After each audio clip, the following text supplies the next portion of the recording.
Hello students, chemical reaction and equation हा जो lesson आपण बघतोय त्याच्यामध्ये मी तुम्हाला सुरुवातीला इंट्रोडक्शन दिलेली आहे. Next physical change and chemical change आपण डिस्टिंग्विशिंग फॉर्म मध्ये बघितलं. त्यानंतर नेक्स्ट जे आपण बघितलं त्या 5 डेफिनेशन बघितल्या. त्यात फर्स्ट होती chemical reaction, next reactant, third product, त्यानंतरची डेफिनेशन होती वर्ड इक्वेशन आणि शेवटची केमिकल इक्वेशन. ह्या डेफिनेशन आपण लर्न केलेल्या आहेत. नोटबुक मध्ये सगळ्यांनी हे लिहिलेलं असेलच. त्यानंतर नेक्स्ट आपण बघितलं writing of chemical equation. So त्याचे काही रूल्स दिलेले आहेत. सो त्याच्यामध्ये फर्स्ट तुम्हाला सांगितलं reactants are written on LHS and product is written on RHS. In between reactant and product there is an arrow pointing towards the product and it shows the direction of chemical reaction. Next, if there are 2 or more reactant or 2 or more product, they are linked with plus sign. Next, to make your reaction more informative, you have to mention the physical state of reactant and product in your reaction. So in that there are various conditions. For example, if reactant is in solid or liquid or in gaseous state, you have to mention S, L or G in bracket at the bottom of the formula. Second, if product is formed in gaseous state, instead of writing G, just write upward arrow. Next, if product is formed in precipitated form, in that case, instead of writing S, just write downward arrow. And finally, if reactant or product is taken in solution form, in that condition you have to write AQ, aqueous, for that. Okay, so this we learn. Next we learn that to carry out any reaction, if specific conditions are required, for example temperature, pressure or catalyst is required, that special condition should be mentioned below or above the arrow. And finally, name of reactant and name of product or any special information regarding reactant and product should be written below their formulae. So these are the some rules which we have to follow while writing chemical reaction. याच्यानंतर next तुम्ही एक activity बघितली, ज्या activity मध्ये आपण silver nitrate, sodium chloride आणि silver nitrate यांची reaction, त्यात महत्त्वाचं हे होतं की रिएक्शन होण्याआधीचं व्हॉल्यूम वेट आणि रिएक्शन झाल्यानंतरचं वेट काय राहिलं, सेम राहिलं. आणि त्या रिएक्शन मध्ये mass of conservation, law of mass of conservation ते त्यांनी प्रूव्ह केलं. त्यानंतर नेक्स्ट आज आपण बघणार आहे balanced chemical equation and unbalanced chemical equation. मुलांनो, जो तुम्ही पॉइंट आज शिकणार आहात, डेफिनेशन सुद्धा महत्त्वाची आहे. आणि जर तुम्हाला बॅलन्स्ड अनबॅलन्स्ड ओळखता आलं तर पुढचं तुम्हाला अनबॅलन्स्ड बॅलन्स कसं करायचं हे समजेल. आणि सगळ्यात महत्त्वाची गोष्ट, बोर्ड एक्झामला अनबॅलन्स्ड केमिकल इक्वेशनचं बॅलन्सिंग जे आहे ते 3 मार्क्स किंवा 5 मार्क्सला विचारलं जातं. सो हा जो पॉइंट आहे तो इम्पॉर्टंट आहे. बॅलन्सिंग तुम्हाला कळलं पाहिजे, त्याच्या स्टेप्स कळल्या पाहिजेत. तो सगळ्यांनी नोटबुक पेन हातात घ्या आणि बॅलन्स्ड अनबॅलन्सची डेफिनेशन घ्या. आणि इथून पुढे जे मी बॅलन्सिंग सांगणार आहे त्याच्या स्टेप ज्या मी बोर्डवरती लिहिणार आहे त्या नोटबुकमध्ये लिहा, एक सॉल्व करा माझ्यासोबत आणि त्यानंतर काही एक्झाम्पल मी होमवर्कला देणार आहे. सो सगळ्यात पहिल्यांदा आपण बघूया की बॅलन्स्ड केमिकल इक्वेशन म्हणजे काय आणि अनबॅलन्स्ड केमिकल इक्वेशन म्हणजे काय. See, if the number of atoms of element, number of atoms of element, कोणाचा नंबर, ॲटमचा.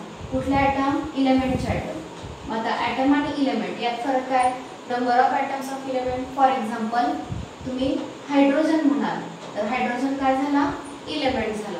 आणि जर आपण इथे H2 लिहिलं तर याचा अर्थ हायड्रोजनचे किती ॲटम आहेत, 2 ॲटम्स आहेत. सो बघा, number of atom of element in reactant, ही रिएक्टंट आहे आणि हे प्रोडक्ट आहे. सो प्रोडक्ट साइडला इलेमेंटचे किती ॲटम आहेत आणि तेच प्रोडक्ट साइडला किती आहेत हे चेक करायचं आहे. See, once again, if the number of atoms of element in the reactant is same as the number of atom of reactant, then it is called balanced chemical equation. जर reactant मध्ये जे element आहे त्या इलेमेंटचे ॲटमचा number, तो number same product एवढे इलेमेंटच्या ॲटमचा नंबर एवढा असेल तर त्याला म्हटलं जातं बॅलन्स्ड केमिकल इक्वेशन. मुलांना डेफिनेशन लर्न करायची आहे.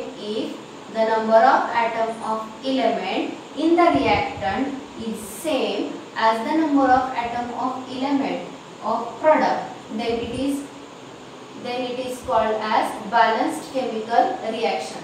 एक मिस्टेक झालेली, if the number of atom of element in the reactant is same as the number of atom of number of atom of element in product, then it is called as balanced chemical equation. एक equation मी लिहिलेले तुमच्या समोर CuSO4 plus zinc it gives ZnSO4 plus Cu. आता बघा सगळ्यात पहिल्यांदा कोणते कोणते एलिमेंट आहेत हे चेक करा. First there is copper, first element आहे कॉपर. Next is sulphur. बऱ्याचदा मुलांना सल्फर आणि ऑक्सिजन ते एकत्रच आहे, तो एक एलिमेंट आहे असं वाटतं, पण एक कॅपिटल लेटर म्हणजे एक सेपरेट एलिमेंट. कॅपिटल बरोबर जर स्मॉल लेटर असेल तर त्या दोघांना एकत्र घ्यायचं. ओके, हे लक्षात ठेवा. कुठल्याही एलिमेंटचा सिम्बॉल शक्यतो कॅपिटल लेटरने दाखवला जातो. So copper it is first, sulphur is second, next one is oxygen and next one is zinc. हे चार एलिमेंट आहेत या रिएक्शन मध्ये. आता या एलिमेंटच्या ॲटमचा नंबर रिएक्टंट मध्ये किती आहे आणि प्रोडक्ट मध्ये किती आहे ते बघूया आपण. कॉपर, कॉपरच्या बॉटमला इथे कोणताही नंबर लिहिलेला आहे, त्याचा अर्थ कॉपरचा नंबर आहे इकडे 1 आणि प्रोडक्ट साइडला सुद्धा कॉपरच्या बॉटमला नंबर नाही म्हणजे कॉपरचा नंबर 1. नेक्स्ट सल्फर, सल्फरच्या बॉटमला नंबर लिहिलेला आहे म्हणजे सल्फरचा नंबर किती आहे 1, या साइडला सुद्धा 1. ऑक्सिजन इथे किती आहे 4 आणि इकडे ऑक्सिजन किती आहे 4. झिंक 1 आणि इथे झिंक 1. तुम्ही बघू शकता कॉपरचे जेवढे रिएक्टंट मध्ये ॲटम आहेत तेवढेच प्रोडक्ट मध्ये. सेम सल्फर, ऑक्सिजन आणि झिंकचे. So number of atom in reactant is same as the number of atom in product. So this equation is balanced chemical equation. सगळ्यांना डेफिनेशन कळली का बघा, त्याचा अर्थ कळला का बघा. तो डेफिनेशन लर्न करायचे, एखादं एक्झाम्पल याच्यामध्ये लिहिता आलं पाहिजे. नेक्स्ट बघतोय आपण unbalanced chemical equation. Now what is meant by unbalanced chemical equation? If number of atom of each element is not same on the two side of equation, then it is called unbalanced chemical equation. जर एलिमेंटचे number of item जे ते दोन्ही बाजूला equal नसतील तर त्या इक्वेशनला unbalanced chemical equation म्हणतात. डेफिनेशन एकदा रिपीट करा. If the number of atoms of element each element, the number of atoms of each element is not same on the two side of equation, then it is called as unbalanced chemical equation. त्याला unbalanced chemical equation म्हणतात. आता पुन्हा एकदा आपण इथे element list करूया. तर त्याच्यामध्ये जो फर्स्ट आहे तो आहे नायट्रोजन, नेक्स्ट हायड्रोजन. इथं दोनच एलिमेंट आहेत, नायट्रोजन आणि हायड्रोजन. इकडे नायट्रोजनचा नंबर आणि इकडे आपण काउंट करूया. या बाजूला नायट्रोजनचा नंबर आहे 2 आणि या बाजूला आहे 1. इकडे हायड्रोजनचा नंबर आहे 2 आणि या बाजूला हायड्रोजनचा नंबर आहे 3. You can see that there is no equality in the number of atom in reactant and product side. म्हणजे नायट्रोजनचे रिएक्टंट मध्ये दोनच ॲटम आहेत आणि प्रोडक्ट मध्ये किती आहे 1. सो दोन्ही बाजूला इक्वल आहे का नाही, same. So you can see number of nitrogen in reactant side 2 and in product side 1. Here hydrogen 2 and here hydrogen 3. So nitrogen आणि हायड्रोजनचा नंबर तुम्ही बघू शकता. इकडे 2 आहे तर इकडे 1. इकडे हायड्रोजनचा नंबर 2 आहे तर इकडे 3. बॅलन्स्ड आहे का नाहीये, दोन्ही बाजूला नंबर वेगवेगळा. सो असं जर इक्वेशन असेल तर त्याला म्हटलं जातं अनबॅलन्स्ड केमिकल इक्वेशन. सो सगळ्यांना बॅलन्स्ड अनबॅलन्स्ड कळलं का बघा. If the number of atoms of element in the reactant is same as the number of atoms of element in product, then it is balanced chemical equation. On the other hand, if the number of atoms of each element is not same on two side of chemical equation, then it is called as unbalanced chemical equation. दोन्हीचे example दिले, balanced आणि unbalanced. तरी काही फॉर्म्युले मी तुमच्या समोर देते आणि याचे नंबर ऑफ ॲटम काउंट करता येतात का बघा. कारण नंबर ऑफ ॲटम जर प्रॉपर काउंट करता आले नाही तर बॅलन्सिंग चुकतं. त्यासाठी आपण पहिल्यांदा काही एक्झाम्पल घेऊया आणि त्यानंतर आपण बॅलन्सिंगला स्टार्ट करूया. सो बघा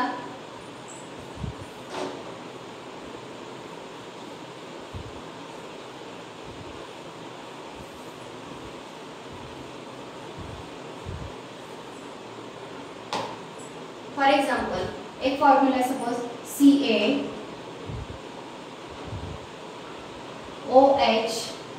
twice, CaOH twice. सो या फॉर्म्युल्यामध्ये कॅल्शियमचे ॲटम किती आहे 1. बॉटमला काही नाही लिहिलेलं म्हणजे 1.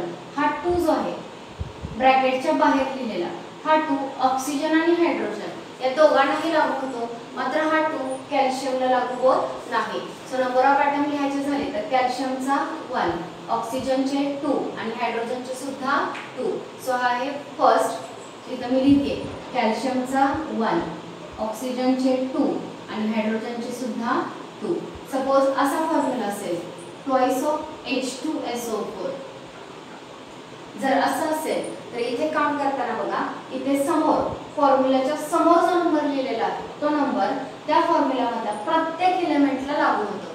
ठीक आहे. मग आता या ठिकाणी दोन गोष्टी आहेत. फॉर एक्झाम्पल हायड्रोजन, त्याच्या बॉटमला सुद्धा एक नंबर आहे आणि समोर पण एक नंबर आहे.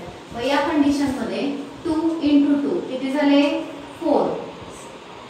सल्फरचे आयटम तुम्ही काउंट करू शकता. सल्फर मध्ये किती आयटम्स आहेत 2. ऑक्सिजन, कारण सल्फरच्या बॉटमला इथं 1 आहे, 1 × 2 2 येणार आहे. ऑक्सिजनच्या बॉटमला किती आहे 4, 4 × 2 8. हा मुलांना एक मिस्टेक बरीच मुलं करतात, ऍडिशन करतात. म्हणजे 2 + 2 4, 4 + 2 6 असं नाही करायचं, मल्टिप्लिकेशन करायचंय. समोर लिहिलेला नंबर आणि बॉटमचा नंबर त्याचं मल्टिप्लिकेशन करता आलं पाहिजे. सो या वेळी तुम्हाला लिहायचंय. त्यानंतर हाच बघा, फॉर एक्झाम्पल असा असू शकेल 3 CaSO4 थ्राइस. जर असं असेल तरी हा जो नंबर आहे तो या प्रत्येकाला लागू होणार आहे. म्हणजे पहिली गोष्ट कॅल्शियमच्या बॉटमला नंबर नाहीये, म्हणजे कॅल्शियमचा नंबर किती 3. सल्फर बघा, इकडे 3 आहे आणि हाही 3, 3 × 3 9. ओके. त्यानंतर ऑक्सिजन, पहिली गोष्ट इथं 4 आहे आणि हा 3 आहे. याचं मल्टिप्लिकेशन केलं तर 4 3 12 आणि प्लस इकडे 3 आहे. सो 12 3 36. या पद्धतीने ते कॅल्क्युलेशन करायचं असतं. हे काही एक्झाम्पल मी तुम्हाला बोर्डवरती दिले. हे एक्झाम्पल सगळ्यांनी नीट लक्षात ठेवा. तुम्हाला एलिमेंट काढता आले पाहिजे. इथं बघा, कॅल्शियम मध्ये C आणि A वेगळा घेऊन चालणार नाही. CA एकाच एलिमेंटचा फॉर्म्युला आहे. सो तुम्हाला पहिले एलिमेंट बघता आले पाहिजे. एलिमेंट समजल्यानंतर त्याचे नंबर ऑफ ॲटम्स काउंट करता आले पाहिजे. ठीक आहे. एक्झाम मध्ये जो क्वेश्चन विचारला जातो तो बॅलन्स करण्यावरती विचारला जातो. सो बॅलन्सिंग साठीचे एक एक्झाम्पल जे बुक मध्ये दिलेले ते पहिल्यांदा आपण सॉल्व्ह करूया. त्यानंतर पुढचे एक्झाम्पल आपण सॉल्व्ह करू. सो जे बुक मध्ये दिलेले एक्झाम्पल आहे ते बघा.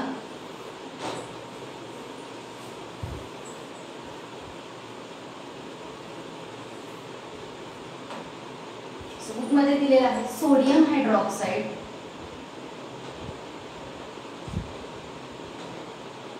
Sodium hydroxide plus sulphuric acid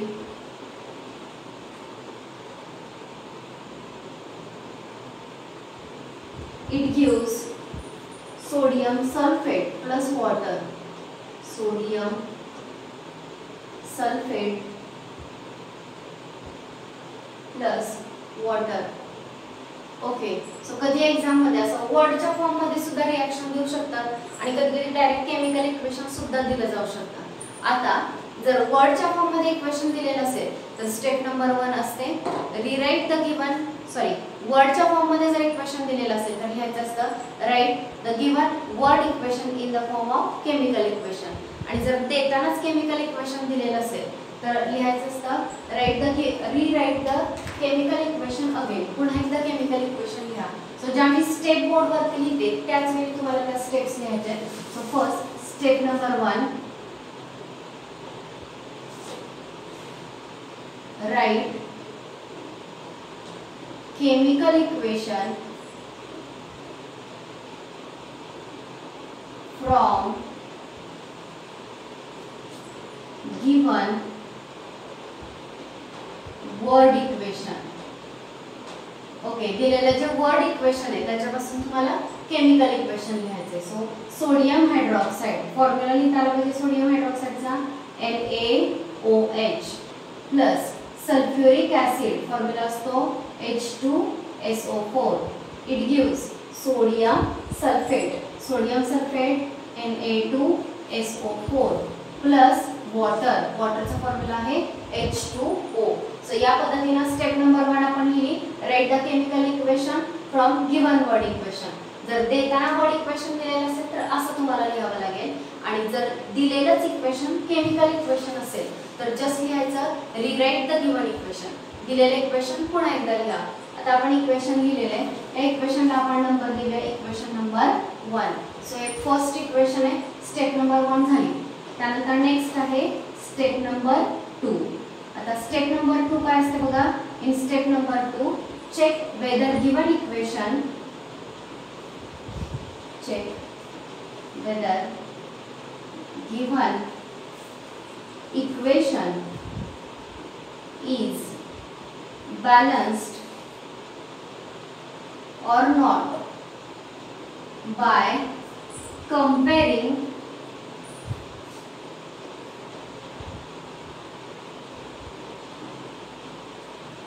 number of atom on both side. ठीक आहे, दोन्ही साइडचे नंबर ऑफ एटम कंपेअर करा आणि चेक करा की दिलेले इक्वेशन बॅलन्स्ड आहे की अनबॅलन्स्ड आहे. कारण हे कळल्याशिवाय बॅलन्सिंग करायचे की नाही हे कळणार नाही. सो त्यासाठी बघा आपण एक चार्ट तयार करणार आहे. तर त्या चार्ट मध्ये पहिल्यांदा इथे आपण हीडिंग देऊया element, next number of atom in reactant, इकडे number of atom in product. यावेळी तुम्हाला चार्ट तयार करायचा किंवा टेबल तयार करायचं आहे. आता यात एलिमेंट बघा NaOH, यात जेवढे तुम्हाला वेगवेगळे एलिमेंट दिसतात त्याची लिस्ट करायची आहे. फॉर एक्झाम्पल फर्स्ट एलिमेंट आहे सोडियम. ओके, सोडियम नंतर नेक्स्ट जो एलिमेंट आहे तो आहे ऑक्सिजन. ऑक्सिजन नंतर नेक्स्ट आहे हायड्रोजन. ओके, हायड्रोजन नंतर पुन्हा इथे एकदा हायड्रोजनच आला, रिपीट तेच एलिमेंट नाही घ्यायचं. त्यानंतर आहे सल्फर. सल्फर लिहा, नेक्स्ट इज सल्फर. मग आता बघा सोडियमचे नंबर ऑफ एटम, सल्फर नंतर ऑक्सिजन आपण ऑलरेडी लिहिलेलं आहे, रिपीट करायची गरज नाही. आता सोडियमचे एटम चेक करा. या बाजूला सोडियम किती दिसतोय 1 आणि या बाजूला किती आहे, सोडियमच्या बॉटमला 2 लिहिलंय म्हणजे सोडियम आहे 2. Next oxygen. ऑक्सिजनचे नंबर ऑफ एटम बघा, इकडे इथं एक ऑक्सिजन आहे आणि इथं किती आहे 4. रिएक्टंट साइडला जेवढा ते ऑक्सिजनचे एलिमेंट दिसतात ते सगळे एकत्र काउंट करायचे. सो हे 4 प्लस हा एक 1, टोटल किती झाले 5. इकडे ऑक्सिजन आहे 5. या बाजून जर चेक केलं तर हे 4 आणि हा 1, टोटल झाले 5. So oxygen is balanced, oxygen balanced आहे. त्यानंतरचा नेक्स्ट आहे हायड्रोजन. हायड्रोजन इथे 1 आहे आणि हा 2, टोटल किती झाले 3. रिएक्टंट साइडला 3 हायड्रोजन आहे, तर प्रोडक्ट साइडला किती आहे फक्त 2 हायड्रोजन आहे. आणि फायनली सल्फर. इथे सल्फर किती आहे 1, 4 नाही, 4 फक्त ऑक्सिजनसाठी आणि या बाजूला सल्फर किती आहे 1. सो याचा कोण कोण बॅलन्स्ड आहे, ऑक्सिजन बॅलन्स्ड आहे, सल्फर बॅलन्स्ड आहे. कोण बॅलन्स्ड नाही, सोडियम आणि हायड्रोजन. सोडियम 1 आणि इकडे 2 आहे, तर हायड्रोजन 3 आणि 1. आता याच्यामधला एक एलिमेंट आपल्याला बॅलन्सिंग साठी सिलेक्ट करायचा आहे. बुक मध्ये जे दिलेलं आहे ते दिलेलं आहे की अशा कंपाऊंड पासून स्टार्ट करा ज्याच्यामध्ये मॅक्झिमम नंबर ऑफ एटम आहेत. मॅक्झिमम नंबर ऑफ एटम म्हणजे बघा H2SO4, हायड्रोजन 2 प्लस 1 सल्फर किती झाले 3, 3 प्लस 4 किती झाले 7. So maximum number of atom ज्याच्यामध्ये असतील त्याच्यापासून सुरुवात करा असं म्हणतात. आता इकडे बघा Na2SO4, इथे 2 प्लस 1 3, 3 प्लस 4 7. सो Na2SO4 याच्यापासून सुद्धा बॅलन्सिंगला सुरुवात केली जाऊ शकते. सो आपण सगळ्यात पहिल्यांदा सोडियमचं बॅलन्सिंग करणार आहे. सो ही स्टेप नीट बघा सगळ्यांनी. Step number 3.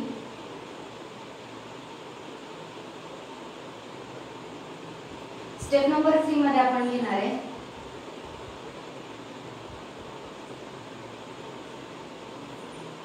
To balance sodium atom.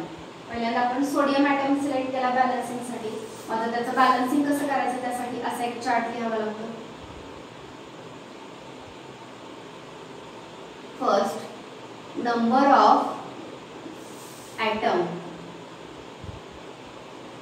Of sodium. सोडियमचे किती नंबर ऑफ एटम्स आहेत बघा. ओके, त्यानंतर इथे लिहिलेलं आहे इन द रिएक्टंट आणि इकडे in product. In the product. Table व्यवस्थित बघा, बोर्डवरती ज्या पद्धतीने लिहिलेले त्याच पद्धतीने नोटबुक मध्ये लिहून घ्यायचे तुम्हाला नाव. इथं जे आडवे लिहिलेले इथं लिहायचंय इनिशियली आणि टू बॅलन्स.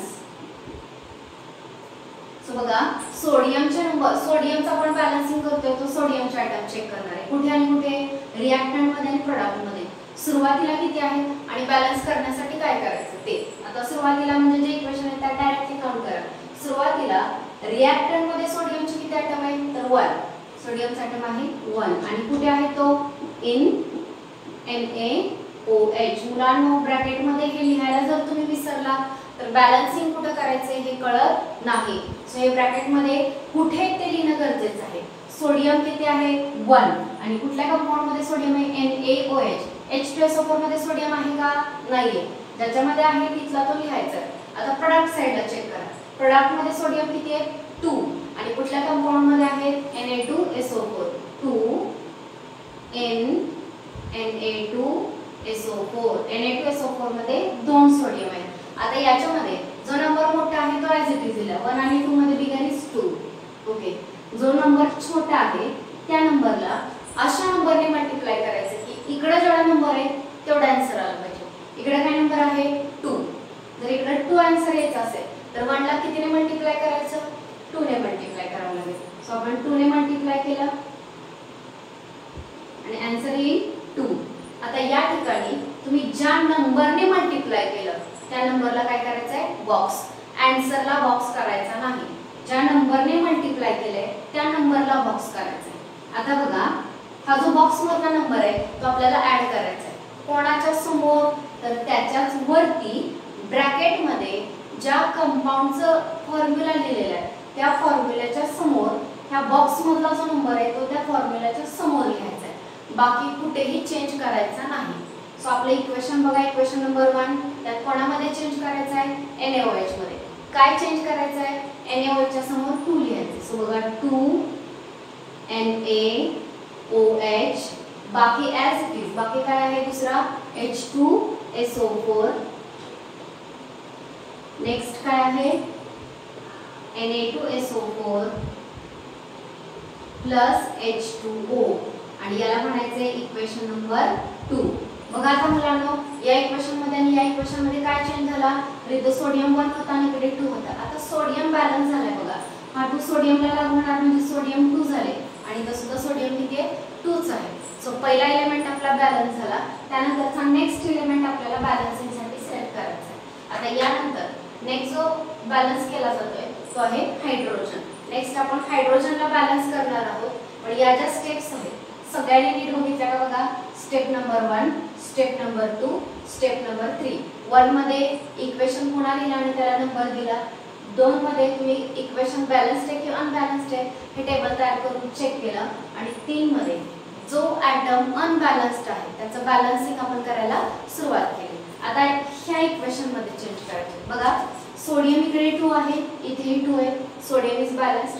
ऑक्सिजन बघा इथे हा 2 ऑक्सिजनला लागेल. सो 2 प्लस 4 किती झाले ऑक्सिजन 6 आणि इकडे बघा 4 आणि हा 1 5. आता ऑक्सिजन ही अनबॅलन्स झाला. ओके, त्यानंतर हायड्रोजनचे त्यात इकडे 2 हे 2 हायड्रोजन आणि हे 2 किती झाले 4 आणि या बाजूला हायड्रोजन आहे 2. आता नेक्स्ट आपण बॅलन्सिंग सिलेक्ट करणार आहे आपण हायड्रोजन. सो आता हायड्रोजनचं बॅलन्सिंग कसं करणार बघा. So next is step number 4.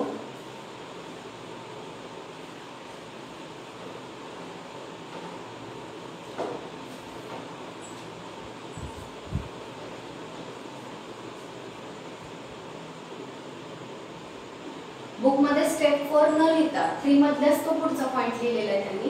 त्याच्या पद्धतीने लिहायचं झालं तर स्टेप नंबर 3 मधला पहिला पॉइंट होता सोडियमचा balancing.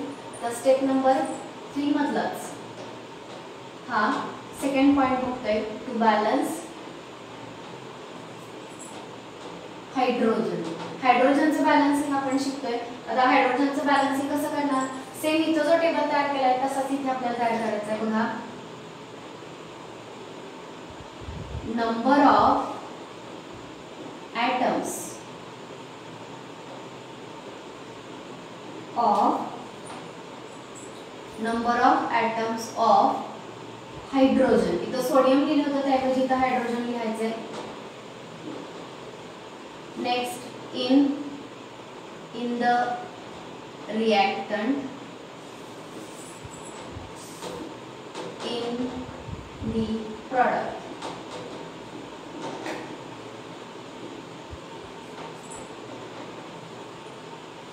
Okay, next initially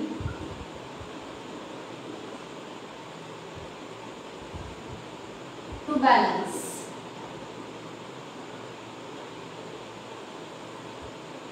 okay, so बघा आता आपण हायड्रोजन, आता इक्वेशन नंबर 1 बघायचं नाही, आता इक्वेशन नंबर 2 बघायचं आहे.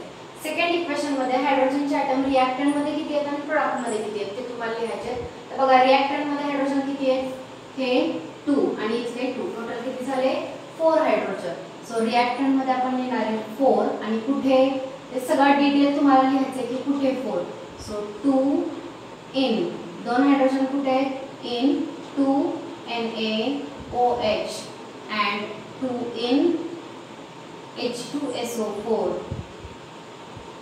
4 हायड्रोजन मध्ये 2 हायड्रोजन NaOH मध्ये आणि 2 H2SO4 मध्ये, टोटल किती झाले 4. सो नीट 4 चं कॅल्क्युलेशन लिहिता आलं पाहिजे. आता प्रोडक्ट साइडला हायड्रोजन किती आहेत, फक्त इथे बघा 2 आणि ते कुठे आहेत, इन H2O. H2O मध्ये 2 हायड्रोजन आहेत तेवढेच. ओके, आता याचा जो बिगर नंबर आहे तो आपण ॲज इट इज लिहिला 4 आणि 2 मधला. कोण बिगर आहे 4, ॲज इट इज लिहिला. 2 ला अशा नंबरने मल्टिप्लाय करायचं की आन्सर किती आलं पाहिजे 4. सो 2 ला आपण जर 2 ने मल्टिप्लाय केलं तर आन्सर येईल 4. मग असे सांगितलं तेच रिपीट करेन, आन्सरला बॉक्स नाही करायचा, ज्या नंबरने मल्टिप्लाय केलं त्या नंबरला बॉक्स करायचा. आणि हा नंबर आता कोणाच्या समोर लिहायचा आहे, तर त्याच्या वरच्या ह्याच्यामध्ये जो कंपाऊंडचा फॉर्म्युला लिहिला आहे त्याच्या समोर, बाकी कोणामध्येही चेंज करायचा नाही. आता इक्वेशन नंबर 2 सगळं ॲज इट इज लिहा, फक्त H2O च्या समोर काय लिहायचंय 2 लिहायचं. सो बाकी इक्वेशन बघा 2 NaOH plus H2SO4 it will give Na2SO4 plus हा 2 लिहायचा आणि मग लिहिणार तुम्ही H2O. This is equation number 3. आता ओरली चेक करा इक्वेशन बॅलन्स्ड आहे की अनबॅलन्स्ड आहे. इथं सोडियमचे किती ॲटम झाले 2, याही बाजूला sodium 2. So now sodium is balanced. Oxygen check करा, ऑक्सिजन इथे 2 प्लस 4 किती झाले 6. आपण या बाजूला चेक करूया 4 आणि हा 2 आता या ऑक्सिजनला लागू. 4 प्लस 2 किती झाले 6. सो ऑक्सिजन सुद्धा बॅलन्स झालेला आहे. हायड्रोजन बघा हे 2 आणि हे 2, टोटल किती झाले 4 आणि या बाजूला 2 × 2 4 हायड्रोजन. सल्फर इथे किती आहे 1, इकडे सुद्धा सल्फर 1. ऑक्सिजन ऑलरेडी चेक केलं. सो हे इक्वेशन काय झालेलं आहे आता बॅलन्स झालेले आहे. सो आता बॅलन्स्ड केमिकल इक्वेशन मध्ये 3 स्टेप झाले आपल्या. चौथी फायनल जी स्टेप आहे त्यात फायनली पुन्हा एकदा आपल्याला कंपेअर करायचंय की इक्वेशन बॅलन्स्ड आहे का.